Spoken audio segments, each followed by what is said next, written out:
Good morning students. तुम्हारे periodic test जो है वो स्टार्ट हो रहे हैं।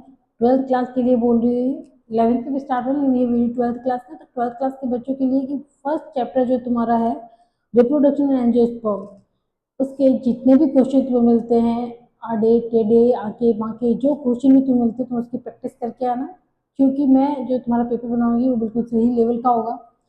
तो अपने लेवल के हिसाब से, ट्वेल्थ के बोर्ड के लेवल के हिसाब से अपना एक चैप्टर तैयार करना है। ठीक है। अब जो अपन चैप्टर पढ़ रहे थे उसमें हमने रिप्रोडक्शन पढ़ लिया, अपन ह्यूमन रिप्रोडक्शन पढ़ रहे हैं ना अपन। तो ह्यूमन रिप्रोडक्शन में मेल और फीमेल का सिस्टम हम पढ़ चुके हैं कि फीमेल का रिप्रोडक्टिव सिस्टम कैसा है और मेल का रिप्रोडक्टिव सिस्टम कैसा है। नेक्स्ट जो टॉपिक है अपना वो आता है गैमेटोजेनेसिस। स्टार्टिंग में मैंने पॉइंट लिखवाए थे ना तुम्हें, तो गैमेट्स का फॉर्मेशन गैमेटोजेनेसिस होता है। गैमेट कौन कौन से हैं? एक मेल के अंदर आएगा स्पर्म और फीमेल के अंदर आएगा ओवम। स्पर्म के लिए स्पर्मेटोजेनेसिस यूज करेंगे। स्पर्म के लिए क्या यूज करेंगे? स्पर्मेटोजेनेसिस। ठीक है। ओवम के लिए oogenesis। तो ये गैमेट होते हैं, स्पर्म और ओवम।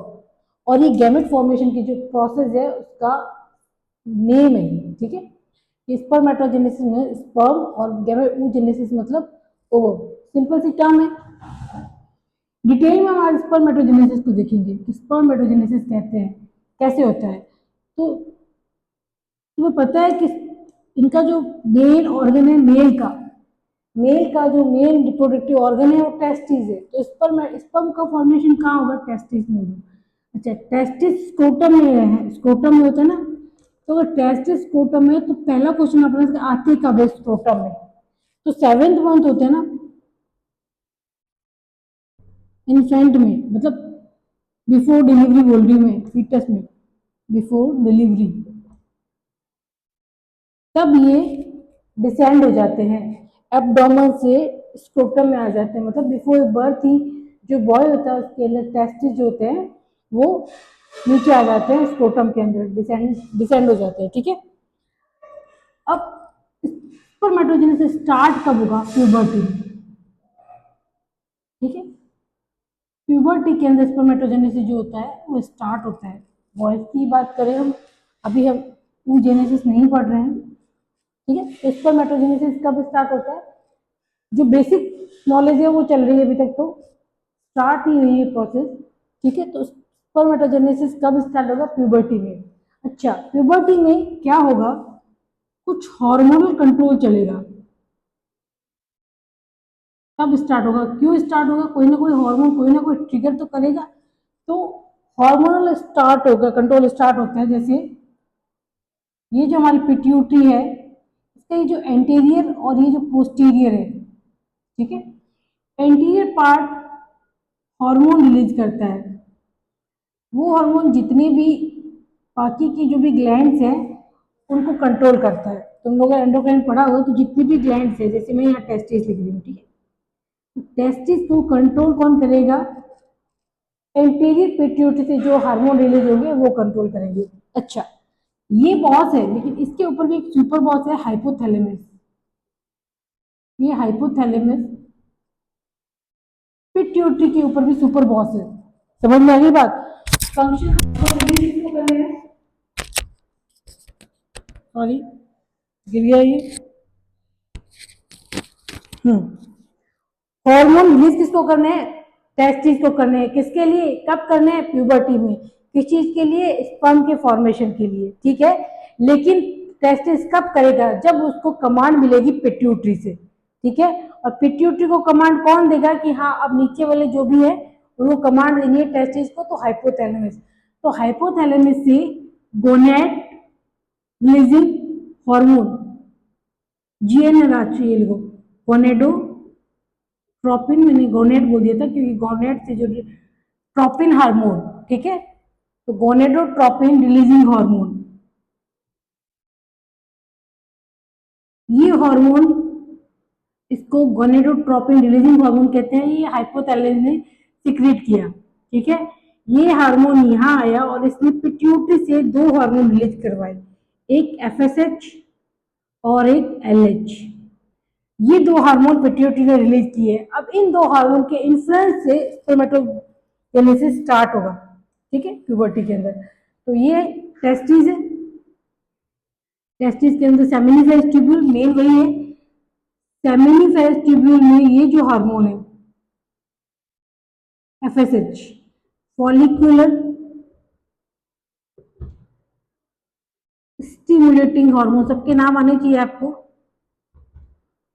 और कहाँ से स्टार्ट हो रहे हैं, मतलब कहाँ से रिलीज हो रहे हैं, ये भी आना चाहिए। तो एफएसएच जो होता है, ये जो स्पर्मेटागोनिया है, अब तुम्हें ये सब तो आ ही रहा होगा कि स्पर्मेटागोनिया या स्पर्म मदर सेल, इनको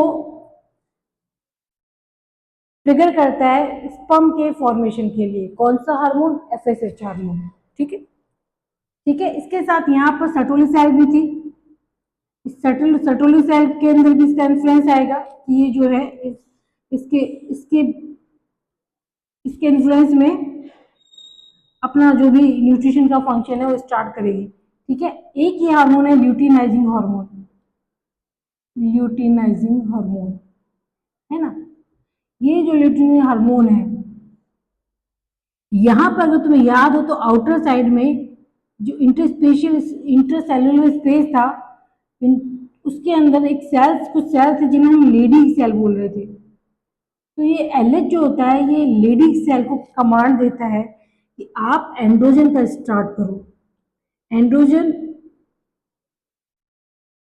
मेल के अंदर टेस्टोस्टेरोन होता है, एंड्रोजन हार्मोन जो भी सेक्स हार्मोन है। तो टेस्टोस्टेरोन का हार्मोन जो है उसको रिलीज करने के लिए कमांड दे रहा है कौन? एलएच। तो टेस्टोस्टेरोन जैसे रिलीज हुआ, वैसे जो बॉय था जो प्यूबर्टी में था, उसके अंदर सेकेंडरी चेंजेस आने लग गए। सेकेंडरी सेक्सुअल चेंजेस बोलते हैं उनको। जैसे उसकी वॉइस जो होती है वो थोड़ी भारी होती है ना,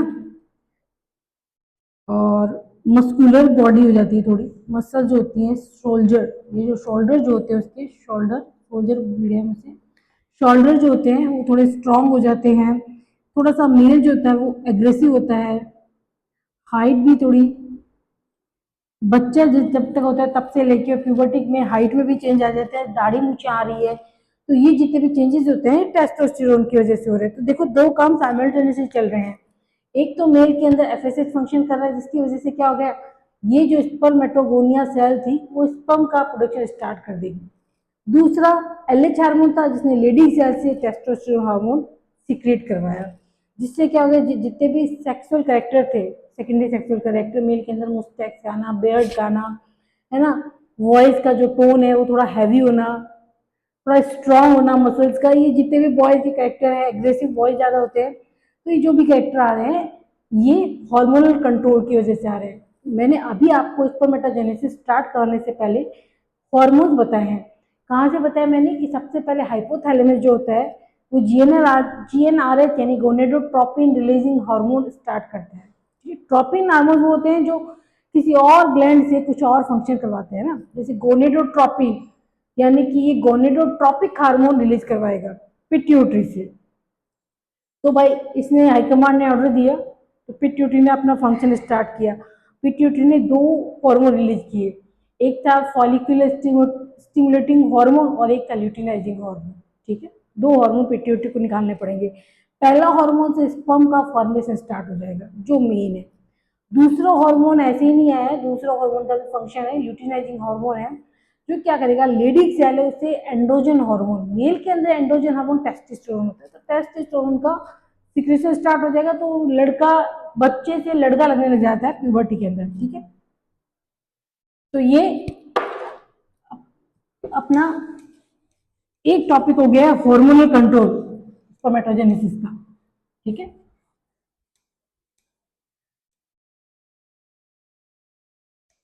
ये जो चैप्टर मैं पढ़ा रही हूँ ये साथ के साथ तुम लोग पढ़ते रहा करो। ये मैं सोच रहा हूँ मैडम आएगी स्कूल में तो दोबारा से सारे के सारे चैप्टर करवाएंगे, ऐसा नहीं होगा। जो अभी करवा रहे हैं वो बिल्कुल वैसे ही हो रहा है जैसे स्कूल में होना है, तो वो वैसे ही चलेगा। जहाँ से यहाँ वीडियो बनाने बंद होगी वहां से हम आगे स्टार्ट करेंगे, ठीक है। तो सिलेबस, ये मैं तुम्हें सिलेबस ही करवा रही हूँ। अच्छा, अब इसमें मेट्रोजेनेसिस स्टार्ट करते हैं। पर मेट्रोजेनेसिस के अंदर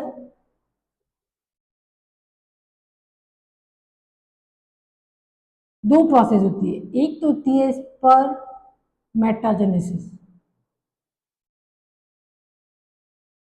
फॉर्मेशन ऑफ स्पर्मेटिड्स, यहां तक।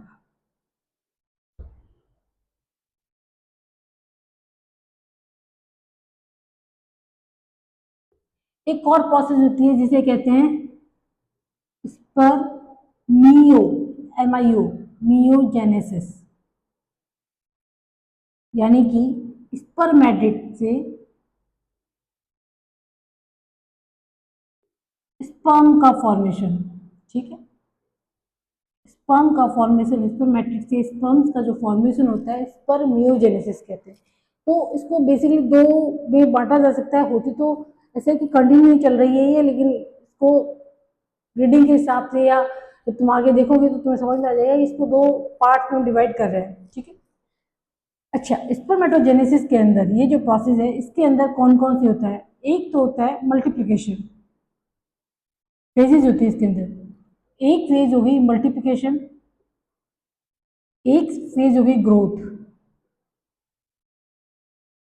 और एक होगी मैच्यूरेशन, ठीक है। ये तीन फेज होती है स्पर्मेटोजेनेसिस के अंदर। जब स्पर्मेटिड बनेगा यहाँ तक कि हम ये तीन फेज जो है वो स्टडी करेंगे, ठीक है। तो ये बात समझ में आ गई। अब स्टार्ट करते हैं अपन। यहाँ मैं एक सेमिनिफाइड टिब्यूल्स बना रही हूँ, एक बनाते हैं। और यहाँ ये सर्टोली सेल हो गई, ये कुछ स्पर्मेटोजेनेसिस सेल है, स्पर्मेटोगोनिया बोलते हैं उसको। तीन नाम बोल सकते हैं हम इसको, स्पर्मेटोजेनेसिस सेल बोल सकते हैं, स्पर्मेटोगोनिया बोल सकते हैं, और स्पर्म मदर सेल बोल सकते हैं, ठीक है। सेम ही बात है, ठीक है। इसमें ये जो सेल्स होती है इनके अंदर, क्योंकि हम ह्यूमन की बात कर रहे हैं तो हम ये बात कर लेते हैं कि कोई एक सेल को लेना पड़ेगा, सारी की सारी का कैसे करवाऊंगी। तो मैंने ये एक सेल इसका एग्जांपल लिया कि क्या क्या इस सेल के अंदर हो रहा है, बाकी सेल के अंदर भी यही चेंजेस आ रहे हैं, ठीक है। तो ये एक स्पर्मेटोगोनिया है। ये मत सोचना बस ये कि स्पर्मेटोगोनिया फंक्शनल है बाकी नहीं हो रही है। तो एक स्पर्मेटोगोनिया या स्पर्मेटोगोनियम, ठीक है। इसके अंदर डिवीजन स्टार्ट होता है माइटोटिक, माइटोटिक डिवीजन, जिसके अंदर नंबर ऑफ क्रोमोजोम जो होता है वो सेम रहता है, ठीक है। और ये जो हुए डिवीजन, ये फेज जो होता है, ये जो फेज है इसको मल्टीप्लिकेशन बोलते हैं। मल्टीप्लिकेशन हुई ना, एक सेल से दो बन गई, फिर इन दो से चार बन जाएगी। तो ये माइटोटिक डिवीजन होते हैं और बहुत सारी स्पर्मेटोगोनिया जो होती है वो बनती रहती है, ठीक है। ये जो बात हम पढ़ रहे हैं कि स्पर्मेटोगोनिया में जो मल्टीप्लिकेशन फेज है ना, इसका क्या फायदा है? देखो, जब मैंने ये जब स्टार्ट करा तब मैंने कहा था कि जो मेल जो होते हैं उनके अंदर स्पर्म जो होते हैं वो ओल्ड एज तक होते हैं, जबकि फीमेल के अंदर नहीं होते। तो ये वजह है कि इनके अंदर जो एक फेज चलते हैं मल्टीप्लिकेशन फेज, जिसके अंदर क्या होता है बहुत ज्यादा मल्टीप्लाई होते रहते हैं, लेकिन ये प्यूबर्टी में चल रही है। फीमेल के अंदर भी मल्टीप्लिकेशन फेज चलेगी, लेकिन वो जब वो अर्ली स्टेज में होती है तब चलती है, मतलब एम्ब्रियोनिक स्टेज में जब होती है तब चलती है फेज, तो फिर वो कम हो जाते हैं। तो अपन जब जेनेसिस पढ़ेंगे तब इसको कंपेयर कर सको तुम, जो बात मैं तुम्हें समझा रही हूँ कि ओल्ड एज तक होने की वजह की प्यूबर्टी के अंदर मल्टीप्लिकेशन फेज चल रही है, बहुत सारे स्पर्मेटोगोनिया, तो बहुत सारे स्पर्म्स बने, ठीक है। अब ये जो बहुत सारे स्पर्मेटोगोनिया बने, इसमें से दो टाइप के स्पर्मेटोगोनिया होते हैं।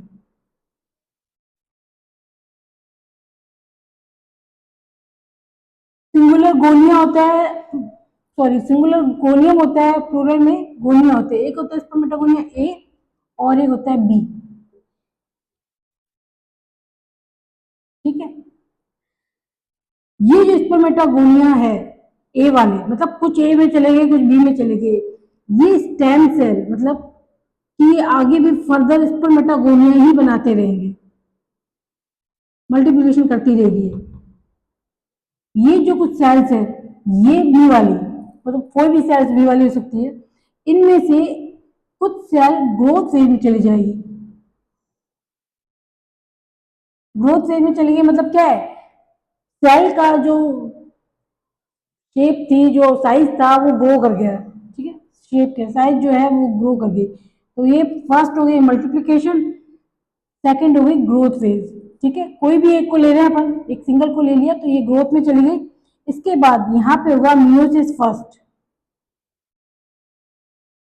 मियोसिस फर्स्ट में पता है रिडक्शन डिवीजन होता है ना। अच्छा, क्योंकि ये ह्यूमन की बात है तो यहाँ पर क्रोमोसोम नंबर 46 है, 46 है, इसका भी 46 है। ये जो ए बनी स्पर्मेट, सब स्पर्मेटोगोनिया ही है, ये सब 46 है। ठीक है, यहाँ पर फर्स्ट डिवीजन हुआ और यहाँ पर 23 बन गए। समझ गए भाई साहब, आधे हो गए ये मियोसिस फर्स्ट था, रिडक्शन डिवीजन हुआ। ठीक है, ये मैच्यूरेशन फेज है, जहां रिडक्शन डिवीजन स्टार्ट हो गया वो मैच्यूरेशन फेज है। तो पता है मियोसिस 2 टाइम्स होता है, एक टाइम फर्स्ट हो गया, दूसरी बार क्या होगा मियोसिस सेकंड, और 4 सेल बनेगी। ये 4 सेल बन गई, सबके पास 23 क्रोमोसोम्स है। बहुत क्वेश्चन पूछे जाते हैं नंबर ऑफ क्रोमोसोम्स पे। ये जो राउंड राउंड सेल बनी इनको हम स्पर्मेटिड्स बोलते हैं, स्पर्मेटिड्स। ये जो राउंड सेल बनी है इसको हम क्या बोलते हैं, स्पर्मेटिड्स। तो ये स्पर्मेटिड्स बन गई है। ठीक है, अब ये वाली प्रोसेस अपनी हो गई है। अब हम स्पर्मियोजेनेसिस देखेंगे, स्पर्मियोजेनेसिस कैसे हुआ, क्या पढ़ा था हम इस प्रोसेस में, एक बार देख लेते हैं, रिकैप कर लेते हैं। स्पर्मेटोजेनेसिस को हमने दो डिवाइड किया था, एक था स्पर्मेटाजेनेसिस, एक था स्पर्मियोजेनेसिस। ठीक है, पहले स्पर्मेटिड्स बनते हैं उसकी बात करते हैं। तो इसके अंदर एक तो मल्टीप्लिकेशन होगा, एक ग्रोथ होगी और एक मैच्यूरेशन होगा। मल्टीप्लिकेशन किसका, स्पर्मेटागोनियन सेल का मल्टीप्लिकेशन हो जाना। मतलब अगर एक सेल स्पर्मेटागोनिया की जर्मिनल लेयर में, तो 2 हो जाए, 3 हो जाए, 4 हो जाए, 5 हो जाए। ठीक है, आती जाएगी ये। तो फर्स्ट माइटोटिक डिवीजन होता है, एक बार हुआ 2 बन गई, 2 बार हुआ 4 बन गई, इससे से कुछ सेवरल माइटोटिक डिवीजन होते रहते हैं, बहुत सारे स्पर्मेटागोनिया बन जाते हैं। उसमें से कुछ स्पर्मेटागोनिया आगे भी स्पर्मेटागोनिया ही बनाते हैं, उनको हम स्पर्मेटागोनिया ए बोलते हैं।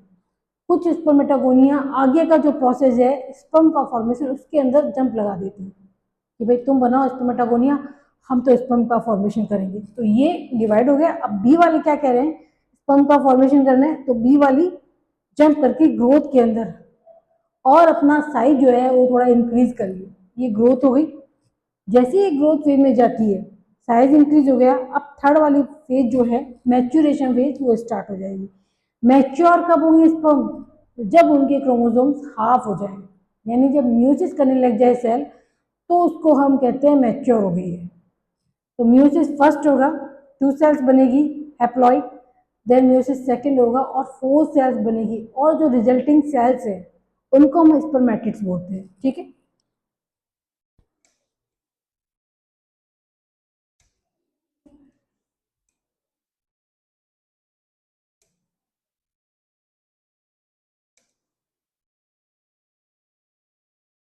ये जो स्पर्मेटिड से स्पर्म का जो फॉर्मेशन है, जब मैं ये टॉपिक करवाऊंगी तो इसके साथ साथ तुम्हारा स्पर्म की स्ट्रक्चर जो है वो साथ साथ क्लियर होती जाएगी। ठीक है, तो स्ट्रक्चर ऑफ स्पर्म और conversion of spermatid to sperm same है।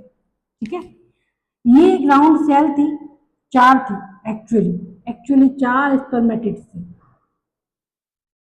ठीक है, ये जो 4 स्पर्मेटिड सेल है ये राउंडेड है, इनके पास हैप्लॉइड न्यूक्लियस है, और अब ये 4 स्पर्म बन गए। देखो स्पर्म जो है वो तो मैं बना देती हूँ, 4 स्पर्म्स बन गए। ये स्पर्म बना देती हूँ। सेल तुम थोड़ा इमेजिन कर लो कि मैम ने 4 सेल्स भी बनाई, तो 4 सेल से 4 स्पर्म बन गए। 4 सेल को हम क्या बोल रहे हैं, स्पर्मेटिड्स बोल रहे हैं। ठीक है, क्या क्या चेंजेस होंगे स्पर्मेटिड से, क्योंकि तुम्हें पता है किसी भी सेल के पास, यूकैरियोटिक सेल के पास डीएनए होता है, आरएनए होता है ना, यहाँ से आरएनए गायब हो जाएगा, तो न्यूक्लियस से मीन्स क्या रहेगा, एक तो न्यूक्लियोप्लाज्म जो होता है वो कंडेंस हो जाएगा,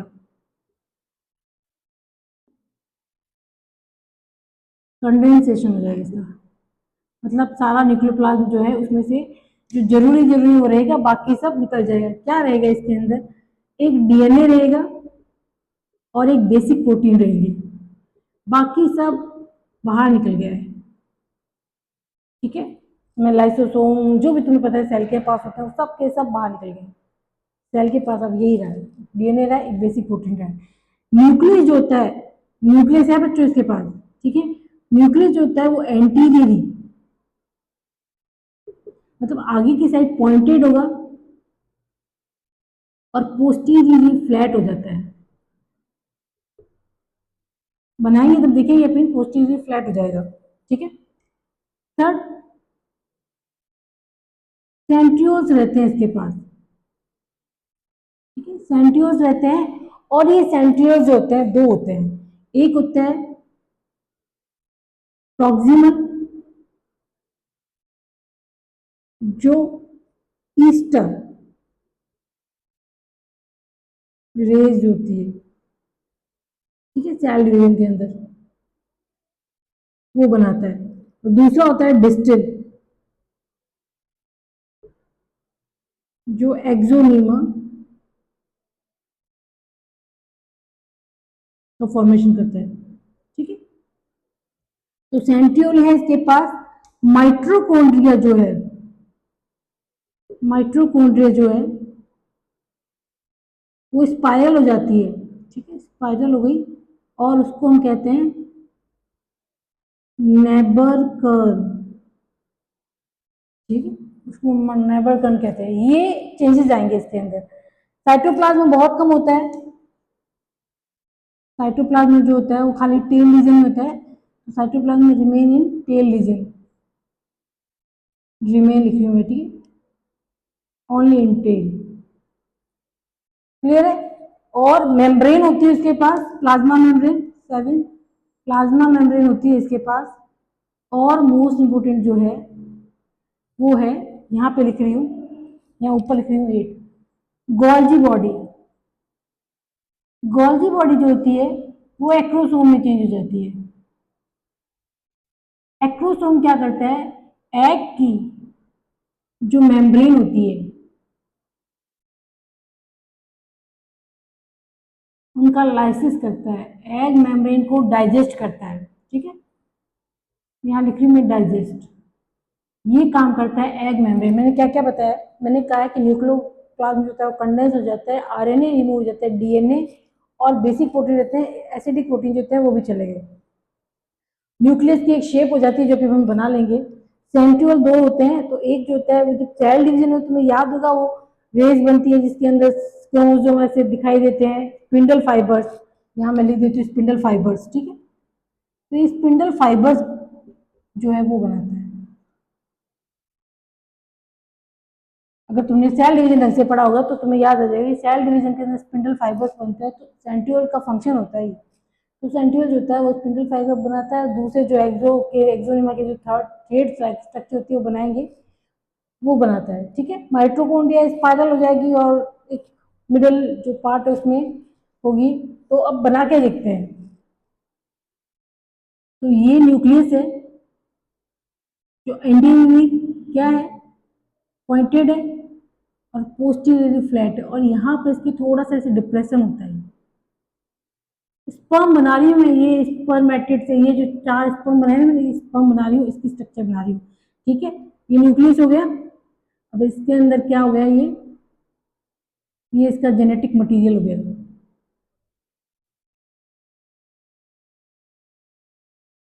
अब ये एक नेक रीजन आ गया डिप्रेशन, और ये इसका हेड रीजन हो गया। ये देखो, ये हेड अभी बनाते हैं और लिखते हैं भी ना, नेमिंग करेंगे, लेबलिंग करेंगे इसको। ये इसका मिडिल पीस हो गया, और ये स्पर्म की टेल हो गई। अभी देखना बहुत सुंदर बनाऊंगी मैं इसको, देखते ही रह जाओगे। ये टेल तो बाकी टेल जैसी बना दी मैंने। हाँ, यहाँ पर ऊपर एक्रोसोम हो गया, गोल्जी से जो एक्रोसोम बना था ये लिखा है ना मैंने, तो इसके ऊपर न्यूक्लियस के ऊपर जो है वो एक्रोसोम हो गया। अच्छा, मैंने कहा प्लाज्मा मेम्ब्रेन होती है, तो ये हो गई इसकी प्लाज्मा मेम्ब्रेन, ये प्लाज्मा मेम्ब्रेन हो गई। ये इसका मिडिल पीस हो गया, ये टेल रीजन में भी अभी प्लाज्मा मेम्ब्रेन।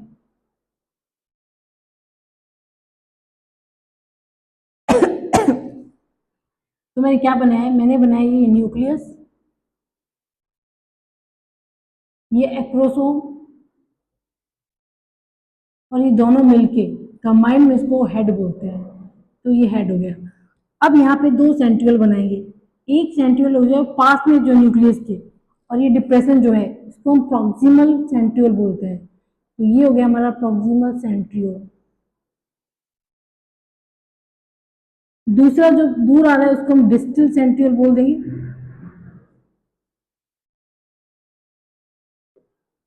इससे कुछ एक्सोनिमा मतलब कुछ थ्रेड लाइक स्ट्रक्चर निकल रही है जो ऊपर से लेके ये नीचे तक जा रही है। ये बहुत सुंदर बना है ना। ये टेल रीजन में जा रहे हैं बच्चों, बंद कर दो इसकी टेल। ये लो, खुश हो जाओ तुम भी।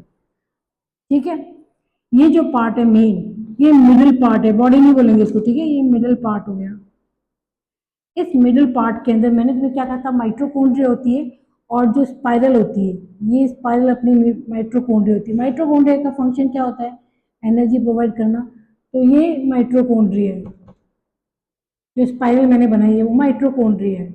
और इसे हम क्या कहते हैं, नीबर कर्व, ठीक है। ये माइटोकॉन्ड्रिया, ये जो पार्ट है इसको टेल पार्ट बोलते हैं। इसके अंदर थोड़ा सा सेंट्रियोल होता है, सेंट्रियोल सॉरी साइटोप्लाज्म होता है, ठीक है। टेल पार्ट क्या करता है, फंक्शन में हेल्प करेगा, सॉरी मोशन में हेल्प करेगा, फंक्शन क्या, मोशन के फंक्शन में हेल्प करेगा। ये बच्चों जो शानदार स्ट्रक्चर मैंने बनाई है, ये उसकी है, किसकी, अरे वो स्पर्म, ठीक है। ये स्पर्म की स्ट्रक्चर है। यहाँ पर एक मेम्ब्रेन ये होती है, इसे गेलिया बोलते हैं। एक और मेम्ब्रेन बना रही मैं, ये गेलिया, और एक यहाँ पर मैंचेट, एक मेम्ब्रेन और इसको मैंचेट बोलते। छोड़ो तुम, मान ली इतना ही ठीक है जितना तुम्हारी बुक के अंदर है। अब कंपेयर कर लेते हैं इस डायग्राम को कि भाई मैंने अच्छा बनाया कि बुक में ज्यादा अच्छा था।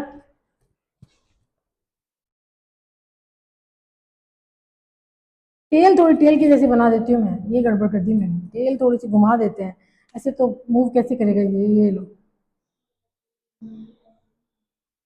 यही गड़बड़ थी बच्चों। टेल जो है वो टेल की जैसी नहीं दिख रही थी, ये टेल टेल की जैसी दिख गई।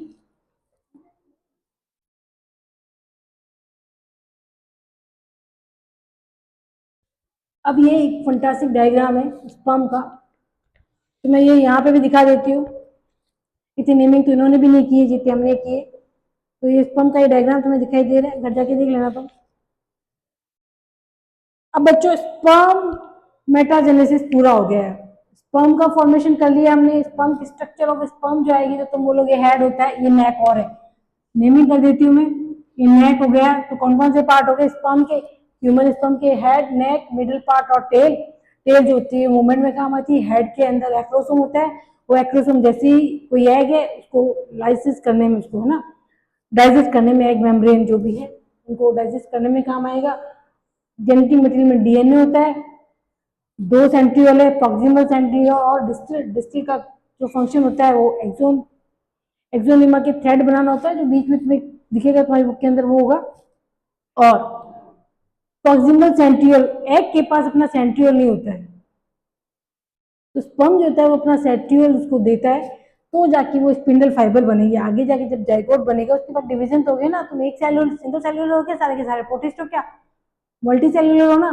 तो जाइगोट से मल्टी सेलुलर बनने में सेल डिवीजन चाहिए, कौन से, तुम्हारे अंदर कौन से सेल डिवीजन होंगे जाइगोट से। इसका आंसर तुम मुझे कमेंट बॉक्स में लिख देना कि जाइगोट से तुम्हारी बॉडी, ह्यूमन बॉडी बन रही है तो उसमें कौन से सेल डिवीजन हो रहे हैं, ठीक है। ये टॉपिक हो गया अपना, ये पॉइंट्स हमें समझ में आ रहे होंगे, नहीं आ रहे तो एक बार मैं रीड और कर रही हूँ। न्यूक्लियोप्लाज्म कंडेंसेशन हो जाता है, डीएनए और बेसिक प्रोटीन बनते हैं।